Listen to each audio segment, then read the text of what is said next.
and welcome back to I Have a Story.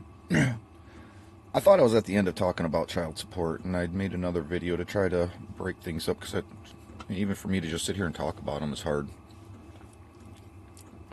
But there's so much more to talk about just in the finances that took place through divorces, and especially in my case.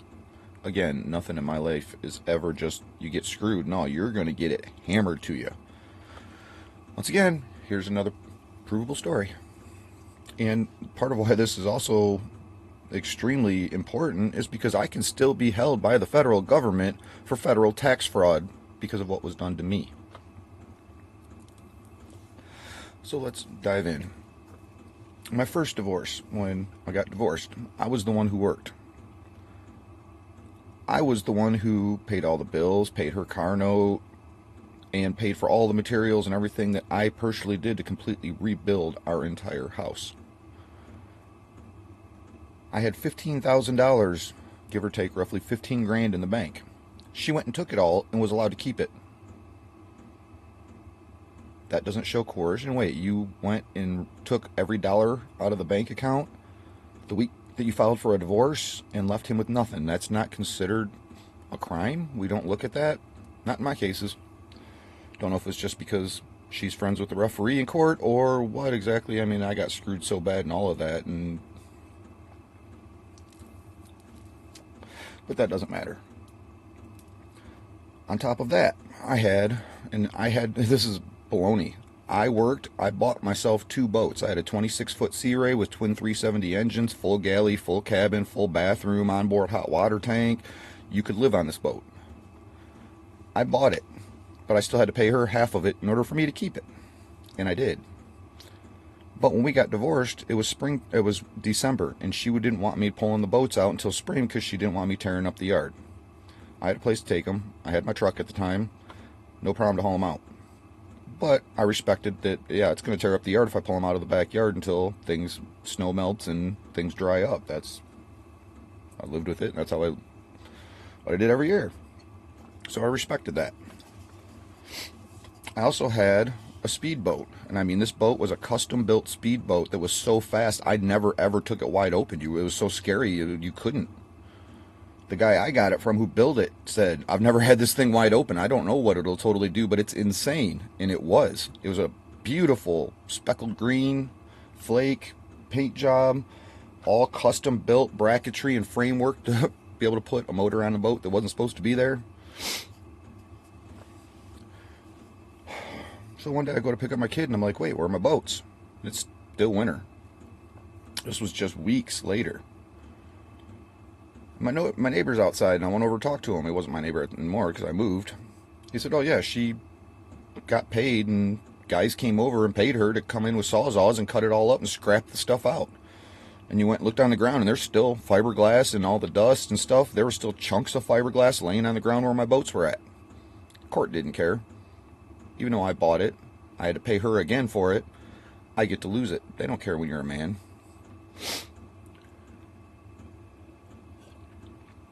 So I lost over $10,000 worth of boats that I paid for twice. Well, 1.5 times. On top of that, again, she didn't work. I did.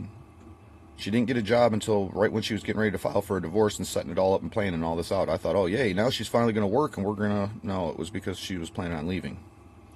She already had another man who had already put his life together and was older and had his life already built. Didn't want to build one of her own. She just wanted the easy way out and jumped into his house and his bed and let him sleep in my bed while I'm sleeping out in other people's garages when I come home from work and can't come in my own house because I've got a 1-year-old son laying in a bed, and in the next room over is his mom and another man. How the hell do you... Oh my God.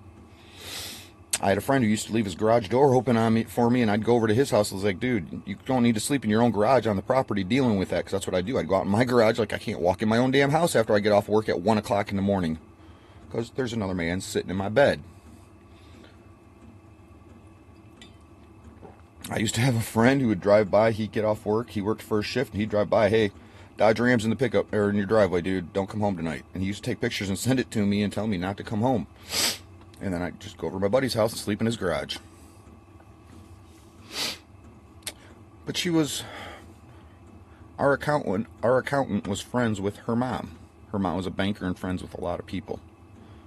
And for what, 8-10 years, my wife at the time would take my W-2s, take them to him and have him do our taxes, bring the paperwork home, I'd sign them, and then she'd take them back and he'd file them. We did that for our 8-10 years. We got divorced in December. I changed my address with the company that I worked for, but they forgot to change it with the accountant. So what did the accountant do? Sent the W-2s over there to my old house. And the company's just like, oh, no big deal. Either go over there and get them from her, or we'll just get you a new copy. Well, none of it mattered, because what happened was when she got them, she took them to the accountant, had him fill them out, brought them home, and then she signed it, and then took it back to him and kept all the money. This can all be provable in, financial records are not, again, provable. But courts don't care about any of that. You just went into debt, and we're going to throw you into a felony child support debt overnight because she just snapped her fingers and wants money, so we give it to her, whatever she wants. So you get to start out all over again with no house. You get to lose 51% of your paycheck because she claimed I made twice what I did on paper, and her word meant more than my actual 3 years leading up to this day of check stubs and IRS forms. None of that mattered. She said I made twice what I made, so they charged me twice what I made and should have been paying. So I get thrown out on the street. Felony debt overnight. Child support. Treated like a piece of shit dirtbag. Lose my bank account and all that money, and she got to keep it all. And I get to pay twice as much in child support as what I'm supposed to be paying and try to live off of 49% of my paycheck on top of all of it. And lose all the things that I had that I could have sold to save my ass. Instead, she got to prosper off of all of that too. Yes, that was my first divorce. Let's fast forward now.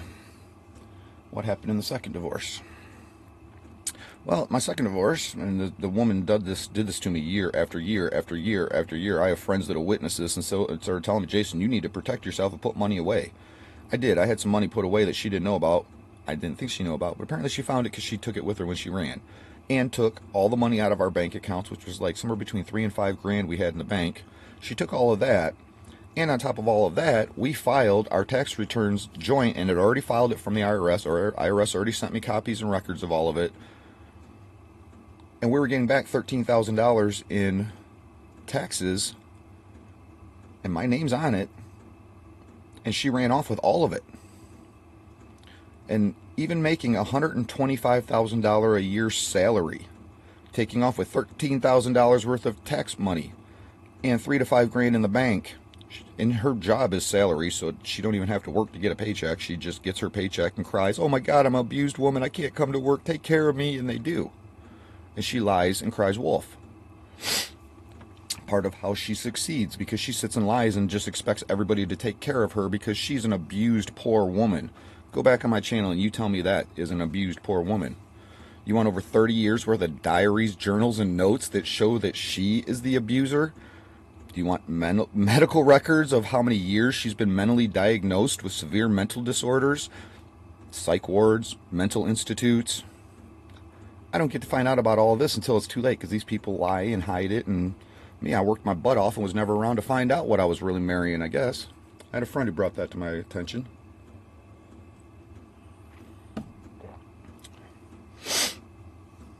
But then still had to go out, even with all of that money, and go out and start, and I've aired this on my video, on my channel. I found she went and started a GoFundMe. I need money, I'm an abused woman, I got children that are in danger of a man who's trying to abuse us, and blah, blah, blah, blah, blah, and had to go out and raise money on top of that. Are you kidding me? You want to talk about somebody who victimizes the world? Right here's what happens when we let mentally ill people run amok and get away with it, and empower it and enforce it. And once again, and when she took off, she knew she had this all planned. She didn't pay any of our bills. We had all this money. She didn't pay any of our bills. And when she took off, within the next 2 weeks, I get a disconnection notice on the electricity. Hadn't been paid in 3 months. Disconnection on the propane. Hadn't been paid in 3 months. And buried in debt again. So there's a lot more to it than even just the child support. And then with the tax records, I don't know what happened because the IRS, I've called multiple times and they won't tell me what the deal is with my own tax records. So I want to know what the hell is, why can you not tell me what is going on with my own tax information? They refuse. One time I talked to a man, next time I talk to a woman, and they will not tell me what happened in my taxes. Isn't that illegal? Don't you have to tell me what is going on in my taxes? But they wouldn't. So what happened there? Well, I can only assume that I've got somebody who's used all of this. I want to know. This just came to my... I'm wondering what my kid's school has been told by their mom. If you see their dad, call 911 and have them arrested. How much alienation has even taken place behind my back that I'm not aware of when enough has happened in front of my face to piss me off? And our systems don't care. They support it all.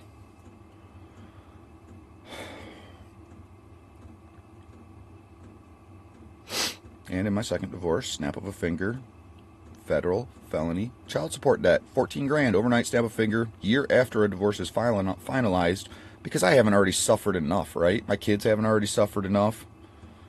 A woman could just walk in for any reason, just say, I want money. You got it, bitch.